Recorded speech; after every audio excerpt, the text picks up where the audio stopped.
We're now going to travel further into East Sussex, into an interesting area in the heart of the Sussex countryside, an area with many ancient sites. About 9 miles southeast of Lewes, we find ourselves in the area around Alfriston and Wilmington, in a corridor about 3 miles by 1.5 miles. Here we find the Littlington White Horse, carved in 1838 above the Cuckmere River, the little known cousin of the more famous Chalk Hill figure we'll see in a moment. More importantly, we will find many early and middle Neolithic period features, and I want to cover some of these in detail before we start our crop circle journey. I also want to emphasize how accurately I have attempted to locate some of those. Starting with the late Neolithic, late Bronze Age, 4-down round barrow and the cross dyke, I've taken the historic England archaeological maps and dropped them onto Google Earth, as Google Earth does not identify these features. I've then traced them in orange so that we'll be able to clearly see them. As I mentioned, I have done this as accurately as is possible. Slightly to the northwest, we have the 56-metre long barrow, which I've traced the outer circumference of. Huntersburg Long Barrow, 65 metres long, appears at the top of the escarpment to the east and forms one end of a line of tumuli, here on Wilmington Hill, and then here on Windover Hill, along with the Long Barrow, which is 68 metres long. There are also some more recent Roman flint mines. As these features are now marked, let's drop the Historic England overlays and then take a look at the most prominent and famous feature in this area, the Long Man of Wilmington. And then zoom out, looking south towards the coast and the Seven Sisters. The story in this area starts at Rathfinney Farm on the 7th of July 1984, when this famous photograph was taken at the foot of Cradle Hill by the Right Honourable Dennis Healy MP. It is the oldest irrefutable photograph of a crop formation in Sussex and enabled us to accurately locate the formation. It will be difficult envisaging a formation in this field today, as it is now part of the Rathfinney vineyard.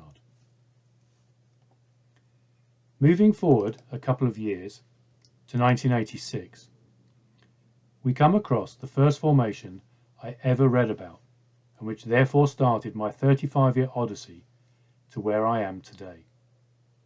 Still on Rathfinney Farm, and reported in the Evening Argus at the time, I eventually located the large and small circles to this field just along from the previous one. Staying at Rathfinney Farm, the site of most of the formations in this area, but travelling back to the field we started in July 1990, we saw this circle appear directly adjacent to the formation from 6 years previously. A few days later, a broken dumbbell appeared in barley. Or was it a reference to the famous figure directly above it? 5 years pass before the next formation appears in this area, which we'll enjoy exactly as it appeared for a moment. This stunning 4-armed quadruple ringed circle was used by myself to present the latest scientific findings on the Magic and Mystery Show. Electrical anomalies within it caused havoc to the camera crew during filming.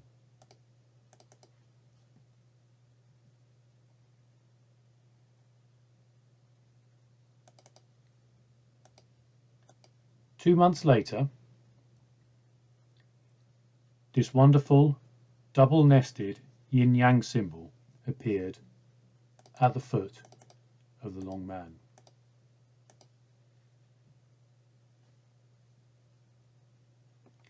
"19 years are now to pass before this area is visited again, when Google Earth picks up this astonishing 5-pointed star within 4 nested pentagrams within a ring, which appeared in wheat on the 3rd of July 2014.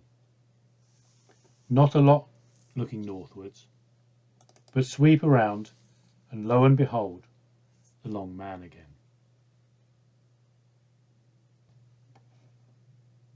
At 126 feet in diameter, one of the questions I'm often asked is, do the points point at anything? Previously, we would have drawn lines on the OS map, but because it's flat and it doesn't take into consideration elevation and hills, it's actually difficult to say. And when people say, oh, these two things line up, they've often drawn a line about 50 meters wide, which hoovers up everything in sight. But let's give it a go.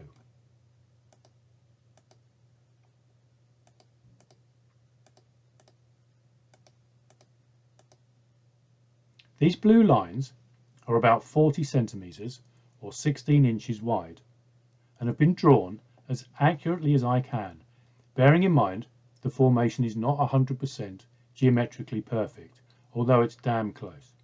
So the arms are 72 degrees apart. Arm 1 is extended out 2 miles and there's nothing at all. Arm 2 extends out 2 miles and there's nothing. Arm 3. Now that looks a little more promising.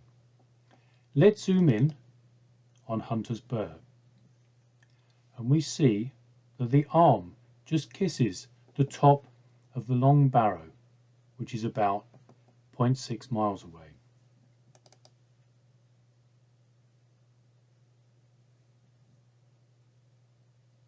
Arm 4. Okay, that looks interesting too.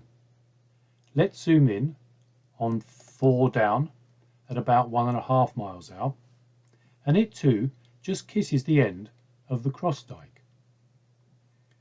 Although from here we can't even see the formation. Finally, arm 5.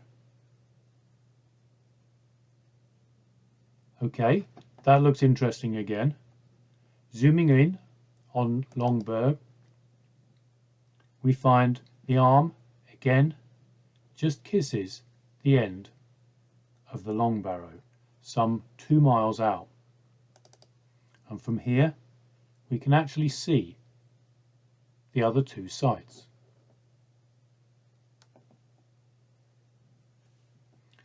What does this mean? I have no idea. But 3 of the arms do actually point at the end of 3 important Neolithic sites in this area.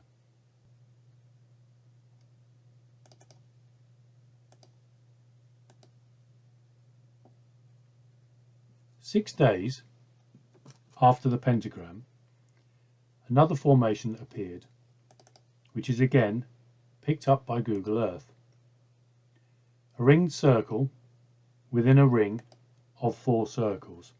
It was quickly cut out by the farmer and again appeared at the foot of the Long Man. So zooming out a little, we can now begin to see this wonderful cluster of formations in this area.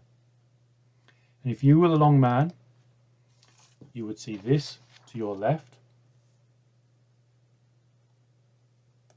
and this to your right. Then finally, a year ago, after a wait of another 7 years, this unusual formation appeared. We have one photo to add to the Google Earth image, so combining makes it look something like this. Swinging around 180 degrees shows us the Long Man. Then all of the formations below him over 31 years. The very close by Neolithic features, and finally 37 years worth of formations in the surrounding fields.